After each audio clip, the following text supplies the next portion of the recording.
one of the things you're talking about at the conference here this weekend is folic acid supplementation. And I think that one of the first things people think of when they hear folic acid is pregnant women, because that's what doctors recommend. You say that's an issue. Very, very interesting, actually. In fact, studies have shown that pregnant women who take additional, too much folic acid supplement, which is, they're encouraged to do this, and especially throughout their pregnancy, which is bad because you don't need it later on in the pregnancy. You don't want it because it'll work against you. And actually that's having high folic acid exposure during pregnancy is a risk factor for autism in the offspring, also asthma. And I have been really trying to figure that out. Folic acid is a complicated story, but it's very interesting that folic acid is a synthetic form of folate. Folate in food is always good for you, and we don't eat enough foods that contain folate, so we end up with a folate deficiency. Which would be what? Foods that contain... Oh yeah, so it's a lot of these very dark leafy vegetables, and also liver. I mean, some of these things that we don't eat anymore, like liver, that contain folate. And sorry to get you off track there, I'm sorry. So it's synthetic. Folic acid is a synthetic form that's oxidized and doesn't have the methyl. So in order for it to turn into what you need, it really stresses the liver. And it stresses the liver in the same way that glyphosate stresses the liver. So you're getting kind of a double hit. Again, just like the synergy between glyphosate and vaccines, you're getting synergy between glyphosate and folic acid. And so the liver ends up with its glutathione oxidized, and there's also this really important antioxidant NADPH, which gets oxidized. So if it's oxidized, it doesn't work. Right. And autistic kids have high levels of oxidized. Their ratio of oxidized to reduced glutathione is too high. So they have this feature that would be characteristic of what the liver would do in the context of having to deal with the folic acid to turn it into the active form.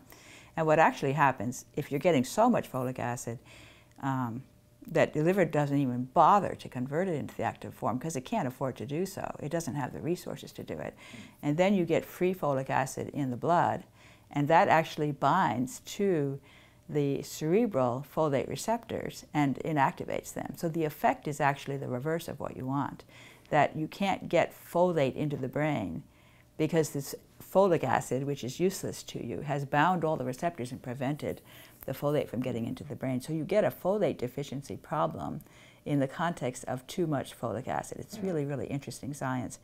And it just totally plays into the autism problem. It's a compounding factor. The glyphosate actually causes the problem spina bifida, which is what caused the government to decide to make folic acid obligatory. Okay. So it's all interconnected with the glyphosate. And it was interesting because in 1996 was when they first started to think about actually making, requiring folic acid supplementation, fortification, in all the wheat-based products in the country. They thought this might be a good thing to do because they were noticing an increase in the incidence of spina bifida. Spina bifida is terrible, but it's extremely, extremely rare. And so you're fixing a very rare problem while you're introducing a much, much bigger problem with all these kids with autism. It's not a good trade-off. It's really very similar to the vaccines. When you look at the risk-benefit ratio, it doesn't make sense, you know. And so they introduced the folic acid in 1998 as a required fortification in the flour. So when kids are eating a lot of cereal, you know, they're getting tons of folic acid. And it's going to really harm their liver and end up with things like fatty liver disease, which is an epidemic right now. So it's really interesting how these ideas that appear to be good backfire, you know, and this happens again and again with these interventions that the government does. It's very scary when you do something like introducing a synthetic compound into a major food source. You're forcing everybody to take that folic acid, whether they want to or not, unless they just eliminate wheat. And of course, a lot of people are getting allergic to wheat. Interestingly, a lot of people tell me that there's kind of rumors flying that people who are allergic to wheat go to Europe and they can eat the bread.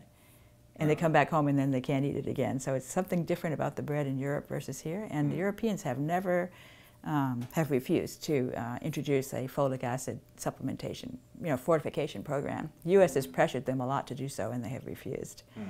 So that's quite interesting. Whether that's connected, I don't know. I haven't been able to find scientific explanation for that, unless it's just more of the same with respect to the glyphosate, which I do think is very strongly linked to the wheat, the celiac disease and gluten intolerance problems that we face today.